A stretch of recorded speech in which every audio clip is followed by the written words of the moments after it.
Acute abdominal pain ఇది ఒక topic. దేని గురించికి మనం అంతమంది తెలుసుకోవాలి. అక్యూట్ అంటే అర్థమవుతున్నది కొన్ని నిమిషాల నుంచి కొన్ని గంటల లోపల మీకు తెలుస్తుంది. ఇది that is called acute abdominal pain. కడుపు నొప్పి పెడుతున్నది మీకు పొద్దున్న. ఇవాళ ఫర్ ఎగ్జాంపుల్ ఇవాళ మీరు పొద్దున్న లేచారు, బ్రష్ చేశారు, మీకు పైన కడుపు నొప్పి పెట్టింది. మీరు ఏం చేశారు? ఒక గ్యాస్ట్రిక్ టాబ్లెట్ ఉన్నది ఇంట్లోని వేసేసుకున్నారు, కొంచెం నీళ్ళు తాగారు, కొంచెం రెస్ట్ తీసుకున్నారు.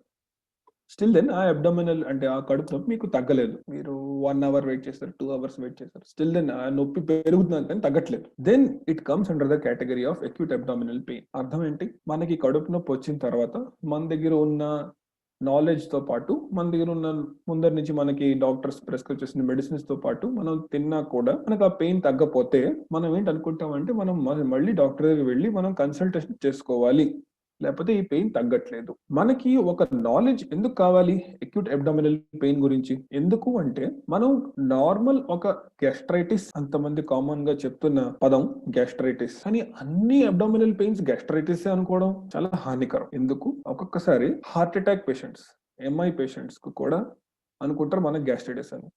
Golden hour, half an hour to 1 hour లోపల పేషెంట్ కానీ కార్డియాలజిస్ట్ ఆర్ డాక్టర్ దగ్గరికి రీచ్ అవ్వకపోతే పేషెంట్ కి డెత్ కూడా అయిపోవచ్చు. సో మనం self diagnosis and self treatment in case of acute abdominal pain is not correct. మనకి ఒకసారి కనుక డాక్టర్ చెప్పినట్లు అయితే ఓకే, ఆ ట్రీట్మెంట్ తీసుకొని మనం ఇంట్లో ఉండిపోవచ్చు. కానీ మనం డాక్టర్ దగ్గరికి వెళ్లకుండా, కన్సల్టేషన్ చేసుకోకుండా మనం అనుకొని టాబ్లెట్ తినేసి పడుకొని ఫర్దర్ కాంప్లికేషన్స్ కి రీచ్ అయితే మాత్రం చాలా ప్రమాదంగా ఉంటుంది. సో మనకి అక్యూట్ అబ్డామినల్ పెయిన్ అనే ఒక పదం తెలిసి ఉండాలి. కడుపు నొప్పి కానీ పెరుగుతున్నది, నార్మల్ మెడిసిన్స్, మనం దగ్గర ఉన్న మెడిసిన్స్, ఉన్న ఇంట్లో ట్రీట్మెంట్స్ వల్ల కూడా తగ్గట్లేదు అంటే మనం ఖచ్చితంగా హాస్పిటల్కి వెళ్ళి డాక్టర్ నుంచి అడ్వైస్ తీసుకోవాలి. అక్యూట్ అబ్డామినల్ పెయిన్ అని ఒక చాలా పెద్ద టర్మ్ అన్నమాట. అందులో డిఫరెంట్ టైప్స్ ఉంటాయి, డిపెండింగ్ అపాన్ ద రీజన్స్ అన్నమాట. మా అబ్డామిన్ కి మన మెడికల్ సైన్స్ 9 రీజన్స్ లో డివైడ్ చేసింది. Epigastrium, right and left hypochondrium, umbilicus, right and left lumbar, hypogastrium, right and left iliac fossa. ఇది 9 రీజన్స్ అన్నమాట. ఇది మన గురించి. మనం దాన్ని బట్టి మనం ఏ రీజన్ లో పెయిన్ అయితే ఏ ఆర్గన్ ఎఫెక్టెడ్ అయ్యి ఉండొచ్చు మనకు ఒక ఐడియా వస్తుంది as doctors. For example epigastric pain అంటే పైన కడుపు నొప్పి పెడుతున్నారు అంటే డాక్టర్ దగ్గరికి వస్తే మనం దానికి GERD, gastro oesophageal reflux disease or peptic ulcer disease అని చెప్పుకోవాలి మనం. సిమిలర్లీ ఎపిగాస్ట్రిక్ పెయిన్ లోని ప్యాంక్రటైటిస్ కూడా రావచ్చు.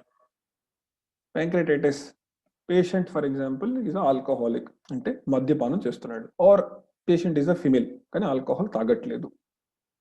సిమిలర్ గాల్ స్టోన్ ప్యాంక్రటైటిస్ కూడా అవ్వచ్చు ఆవిడికి. Similarly right hypochondrium pain suppose అంటే patient maybe patient is a case of cholecystitis అంటే గాల్ బ్లాడర్ అని ఒక ఆర్గన్ ఉంటుంది, దాని ఇన్ఫెక్షన్ ఇంకా ఇన్ఫ్లమేషన్ అయితే మనం కోలిసిస్టైటిస్ అని చెప్తాం. అది స్టోన్ వల్ల అవ్వచ్చు ఆర్ ఏ క్యాల్కులస్ అంటే స్టోన్ లేకుండా కూడా కోలిసిస్టైటిస్ అవ్వచ్చు. Next is appendicitis. అపెండిసైటిస్ మనకి right iliac fossa pain, starting లో మనకి పెరియాంబలికల్ పెయిన్ అవ్వచ్చు which may shift to right iliac fossa pain అనమాట. అంటే ఆర్ మనం పేషెంట్స్ యూజువల్లీ ఎలా చెప్తారు మనకు వచ్చి అంటే రైట్ సైడ్ కడుపు కిందన నొప్పి పెడుతున్నది, కింద కడుపు నొప్పి పెడుతుందని చెప్తారు మనకి. సో అప్పుడు మనం తెలుసుకోవచ్చు కి మేబీ ఒక అపెండిసైటిస్ పెయిన్ అయి ఉండొచ్చు. ఆర్ ఒకవేళ స్టోన్స్, కిడ్నీ స్టోన్స్ కానీ యూరిట్రిక్ స్టోన్స్ ఉన్నా కూడా ఆ జగలో పెయిన్ తెలుస్తుంది. ఫీమేల్స్ లో అయితే యూట్రైన్ ఫైబ్రాయిడ్ అవ్వడం కానీ లేకపోతే పాలిసిస్టిక్ అంటే ఓవర్ ఇన్సిస్ట్ అయినా కూడా ఆ సైట్స్ లో పెయిన్ అవుతాయి అన్నమాట. సిమిలర్లీ లోవర్ అబ్డామినల్ పెయిన్ అంటే ఫీమేల్స్ లో మనం సపోజ్ వాళ్ళకి సైకిల్స్ ఇరెగ్యులర్ అయితే కనుక that is dysfunctional uterine bleeding అవ్వచ్చు ఆర్ యూట్రైన్ అడ్నెక్సల్ మాస్ అవ్వచ్చు. ఇటువంటి వాటిలోని లోవర్ అబ్డామినల్ పెయిన్ అని మనం కేటగరైజ్ చేస్తాం అనమాట. So according to different reasons which we have divided, మనం డిఫరెంట్ రీజన్స్ లో different causes, different types of pain abdomen అని మనం కేటగరైజ్ చేస్తాం అనమాట. So these are the different types and different causes of acute pain abdomen. మనకి abdominal pain అయింది అంటే కడుపు నొప్పి స్టార్ట్ అయింది. దిస్ ఈజ్ అ సిమ్టమ్ అంటే పేషెంట్ లాంగ్వేజ్లోని ఇది మేము ఒక సిమ్టమ్ అని చెప్తాం అనమాట. ఆ సిమ్టమ్కి మనం యాజ్ డాక్టర్స్ డిఫరెంట్ సైన్స్ చూస్తాం మనం. ఫర్ ఎగ్జాంపుల్ మనం అపెండిసైటిస్ పేషెంట్ అనుకుంటాం. అపెండిసైటిస్ పేషెంట్లోని మనకి మెక్బర్నిస్ పాయింట్ అని ఒక పాయింట్ ఉన్నది కడుపులో. ఆ పాయింట్లో కనుక మ్యాక్సిమం టెండర్నెస్ అంటే మనం కడుపు నొక్కితే మనకి కొన్ని టెస్ట్స్ ఉన్నాయి, క్లినికల్ టెస్ట్. నొక్కితే మాక్సిమం పెయిన్ అయితే దట్ ఈస్ మెక్బర్నీస్ టెండర్నెస్ అని చెప్తాం. So hall mark for appendicitis. Similarly మనం పాయింటింగ్ సైన్ అంటే పేషెంట్కి మనం ఏం చెప్తామంటే వాళ్ళు ఏంటి డిఫ్యూజ్ కడుపు అంతా నొప్పెడుతుందని చెప్తారు. కానీ మనం ఏం చెప్తాం, ఒక సింగిల్ ఫింగర్తో చూపించండి కి మాక్సిమం ఎక్కడ నొప్పెడుతున్నది, that is called as pointing sign. దాన్ని బట్టి మనం రీజన్ ఇంకా ఒక ఆర్గన్ ది ఇన్ఫెక్షన్ కానీ ఇన్ఫ్లమేషన్ కానీ మనం ఒక గెస్ చేయగలం అన్నమాట. That is called as pointing sign. Similarly మనకి for example peptic ulcer disease అంటే పేషెంట్కి మనం అడుగుతాం కి పెయిన్ అవుతున్నదా, ఎస్. వామిటింగ్ అయిందా, ఎస్. ఓకే, ఇఫ్ వామిటింగ్ అయింది అయితే ఏ కలర్ వామిటింగ్ అయింది, yellow కలర్, గ్రీన్ కలర్, ఏ కలర్ వామిటింగ్ అయింది. దాన్ని బట్టి మనం పేషెంట్కి చెప్పగలం కి పేషెంట్ పెప్టిక్ అల్సర్ డిసీజా, లేకపోతే ప్యాంక్రెటైటిస్ పెయినా, లేకపోతే కొలెసిస్టైటిసా, లేదా ఏంటి problem. So that is pain, vomiting. Next is temperature. Fever వస్తున్నదా లేదా పేషెంట్కి, ఆన్ అండ్ ఆఫ్ ఫీవర్ వస్తున్నదా లేదా, ఎంత పల్స్ ఉంటున్నది, ఫీవర్ ఎంత టెంపరేచర్ ఉంటున్నది, అది రికార్డింగ్ చేస్తే మనకి తెలుస్తుంది కి పేషెంట్ ఆ ట్రయడ్లో పడుతున్నాడా లేదా. PVT Murphy syndrome is a clinching factor for appendicitis. Similarly Charcot triad. ఇలాగ మనకి సైన్స్ లో చాలా వస్తువులు ఉన్నాయి కి మనం తెలుసుకోగలం కి పేషెంట్ కి ఏ రీజన్ ఏ ఆర్గన్ మోస్ట్లీ ఎఫెక్టెడ్ అయ్యి ఉండొచ్చు, దేని గురించి కి కడుపు నొప్పి తగ్గట్లేదు అని అనుకుంటాం మనం అనమాట. నెక్స్ట్ అవుతున్నది ఏంటి, మనకి సపోజ్ పేషెంట్ వచ్చి చెప్పాడు, సార్ నేను ఏం చేసినా ముందర మెడిసిన్ తిన్నా ఎటువంటి ఏం చేసినా కూడా నా కడుపు తగ్గట్లేదు అంటే మనం అప్పుడు ఏం చేద్దాం, మనం క్లినికల్ డయాగ్నోసిస్ తో పాటు మనం కొన్ని రేడియోలాజికల్ డయాగ్నోసిస్ కూడా చేస్తున్నాం. లైక్ పెప్టిక్ అల్సర్ డిసీజ్ గురించి మనం అప్పర్ జియో ఎండోస్కోపీ గురించి వెళ్తున్నాం.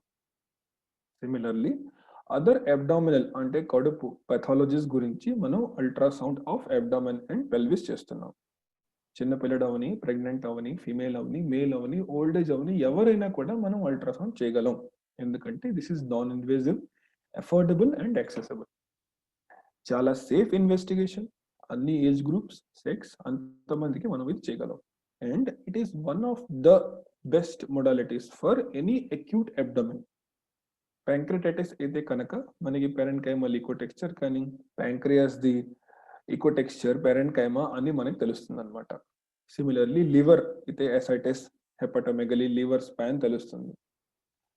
అపెండిసైటిస్ అయితే అల్ట్రాసౌండ్ లో మనకు తెలుస్తుంది appendix diameter more than 7 mm కాదా, అపెండిక్స్ పర్ఫరేట్ అయిందా లేదా, అపెండిక్యులర్ యాబ్సెస్ ఉన్నదా లేదా తెలుస్తుంది. కిడ్నీ స్టోన్స్, యూరెట్రిక్ స్టోన్స్ ఉన్నా కూడా తెలుస్తుంది మనకి, బ్లాడర్ స్టోన్స్ ఉన్నా. యూటరైన్ అడ్నెక్సల్ మాసెస్ అంటే యూట్రస్ లో ఏదైనా ప్రాబ్లం ఉన్నా, ఓవరియన్ సిస్ట్స్ ఉన్నా మనకి అల్ట్రాసౌండ్ లో తెలుస్తుంది. సిమిలర్లీ మనకి ఎసైటిస్ ఉన్నది, పేషెంట్ ఎనీ కాంప్రమైజ్డ్ సిచ్యువేషన్ లో ఉన్నాడా లేదా అది కూడా మనకి అల్ట్రాసౌండ్ లో తెలుస్తుంది. So these all investigations and clinical diagnosis help us in diagnosing acute abdominal pain. Treatment గురించి వస్తే ఒక పర్టికులర్ డిసీజ్ కి ఆర్ పెథాలజీకి ఒక పర్టికులర్ ట్రీట్మెంట్ ఉంటుంది. For example patient is a case of peptic ulcer disease, then we go for PPIs, that is proton pump inhibitors, omeprazole, rabeprazole, depending upon the severity and the symptoms and signs of the patients and the duration of the pain and the findings of the upper GI endoscopy, we prescribe the PPIs అన్నమాట patients కి. Similarly, if patient is a case of pancreatitis, appendicitis, cholecystitis, ఈ patients కి మనం ఇంటికి వదలము. These patients have to get admitted in the hospital. They have to be first and foremost is fluid management. ఎందుకంటే pancreatitis పేషెంట్లోనే dehydration features ఉంటాయి, gross dehydrations. Patient ఇంటికి వదిలే పేషెంట్ చచ్చిపోతాడు, గుర్తుంచుకోండి. Patient is a case of pancreatitis, మనం surgical wards లో admission చేస్తున్నాం. దాంతో పాటు మనం వాటికి ట్రీట్మెంట్ కూడా ఇస్తున్నాం, ఫ్లూయిడ్ మేనేజ్మెంట్ పెడుతున్నాం, పేషెంట్ కి రైల్స్ ట్యూబ్ ఇస్తున్నాం బైల్ డ్రైన్ అవ్వడానికి. Until and unless patient gets vitals stable, we don't discharge the patient to home. Similarly, cholecystitis. Patient ultrasound అయిపోయింది, LFT పారామీటర్స్ చూసాం, NPO ఉన్నాడు, పేషెంట్ కి యాంటీబయాటిక్స్ ఇస్తాం, ఫ్లూయిడ్ మేనేజ్మెంట్ చేస్తాం, patient vitals get stable, then మనం patient కి అర్థం చేయిస్తాం. We have to go for surgery. Depending upon all the parameters, we counsel the patient either for lap cholecystectomy or open cholecystectomy. Then depending upon the conditions and facilities available, we go for the surgical procedures. Similarly for appendicitis. For example, ఎక్కడన్నా దూరంలో ఉన్నాడు, ముంబైలో ఉన్నాడు, ఒరిస్సాకు వచ్చాడు, 4 days అయిపోయింది, appendicular lump అయిపోయింది. Then patient has to be conservatively managed first. Depending upon the mental score and Alvarado scores, we prepare the patient for conservative management. కానీ మనం ఫర్దర్ ఇన్వెస్టిగేట్ చేస్తూ మనకు తెలిసింది కి అపెండిక్స్ పర్ఫరేట్ అయింది, కి అపెండిక్యులర్ యాబ్సెస్ అయింది, TLC కౌంట్ చాలా రేజ్ అయి ఉన్నది. Then conservative management is stopped and we intervene. We go for surgery. So ఇది వస్తువు అన్నమాట. సర్జికల్ ఎమర్జెన్సీ ఉన్నది అంటే మనం పేషెంట్ కి అర్థం చేయిస్తాం కి we have to go for surgery. Surgical emergency లేదు, if we can manage the patient conservatively, then we manage the patient conservatively. Whenever we think of any abdominal pain, first and foremost thing is diet and lifestyle. Second is fiber diet. Fiber diet అంటే మనం ఏంటి, ఆకుకూరలు, beans అవని, ladies finger అవని, పొటల్స్ అవని, green leafy vegetables అవని, ఇవన్నీ మనం proper intervals లో తినాలి. Mostly bowl habits అంటే మనకి జో బాత్రూమ్ హ్యాబిట్స్ ఉన్నాయి, జో స్టూల్ అవుతున్నది అది కరెక్ట్ గా పాస్ అవుతుంది. అయితే మనకి ఈ అపెండిసైటిస్, ఈ కొలెసిస్టైటిస్, ఈ ప్యాంక్రటైటిస్ ఇలాంటివన్నీ జరగవు. Third is fluid intake. మనం ఫ్లూయిడ్ అంటే ఇవాళ రేపు యూత్ కి చాలా చవక అయిపోయింది, దట్ ఈస్ ఆల్కహాల్. సార్ అది కూడా ఫ్లూయిడే సార్, ఎస్ అది కూడా ఫ్లూయిడే, దట్ ఈస్ టాక్సిక్ ఫ్లూయిడ్. మనం చెప్తున్న fluid healthy fluid. Healthy fluid అంటే normal water, ORS, coconut water, not Pepsi, Coca-Cola.